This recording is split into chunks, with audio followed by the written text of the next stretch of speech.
One of the key things that the Wise Bear stories are designed to do is to help children reduce or dissolve some of the anxieties they experience in life. So I'm going to do a quick piece on that now. There's really two key things we need to understand as to why the anxiety comes in. Number one, first of all, anxiety is about a future event, okay? We're anxious about something in the future. So it means that the child is perceiving some event in the future, they've projected their mind there, and they believe there's likely to be more pain, more disadvantage than advantage, or more pain than pleasure, more loss maybe than gain in that future event. That causes the anxiety, and that's true for any of us. That's in its simplistic form how it works.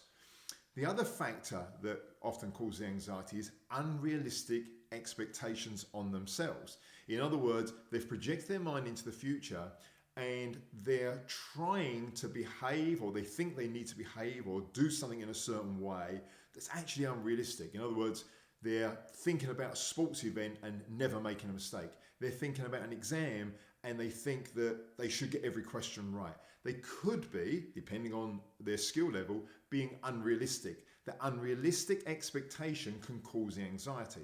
So let's just sketch this out, because I think it will help as parents then for you to see that and work it out. So let's, you'll see my artistic skills now.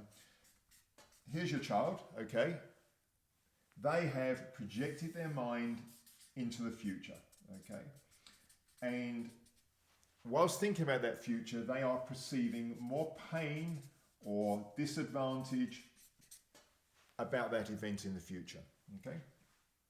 We need to try and balance it out. So as I said, there can be an unrealistic expectation. So when you notice they're anxious about a future event, quite a school play, they're about to do a school play, and you say to them, okay, what's the worst thing that can happen? What is it you're concerned that might happen? They might say, I feel like I'm going to forget my lines. Okay.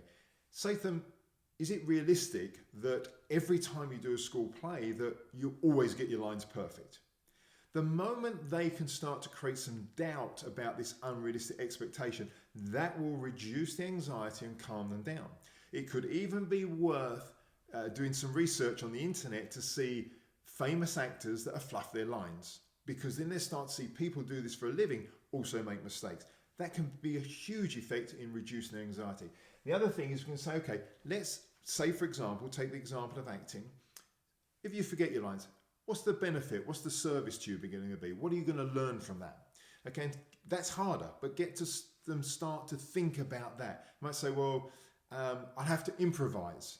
So it will help me learn to improvise in that moment. It will make me more committed to improving my memory for the future. And remember, with every benefit, there's a secondary and tertiary benefit. So you might say, well, great, if that means that it will motivate you to improve your memory in the future, how's that going to benefit you in other areas of your life? And they might say, well, actually, it might help me with some of my studies that I'm doing as well. So remember, the truth of the mind is the mind can't perceive a drawback without perceiving a benefit at the same time. It's just we don't train ourselves or our children to look. So if we want to reduce the anxiety, two areas to look. First of all, understand it's very simple anxiety, really, although we get, it's a big topic, but it can be broken down simply. The child has projected their mind into the future. While they're there in that future mind, they are seeing more drawbacks than benefits, more disadvantages than advantages. That's basically what's going on in their mind. We can help them with that by, number one, checking what it is they're concerned about and finding out, is that potentially unrealistic, what you're thinking you ought to be able to do or want to do? Most of the time, there's some unrealistic expectation there. Use the internet search, help them understand that's potentially unrealistic. That's going to go some way to helping to reduce it. Number two, let's assume it does happen for a minute, this concern you've got of not winning that sports match. How's that going to benefit and serve you? It's going to make you more determined. It's going to get you to practice more. It's going to get you to go to bed earlier the night before. Now, if you have the conversation early enough with them, they will start to implement some of these things before they even get there. So again, the chances of them performing better goes up.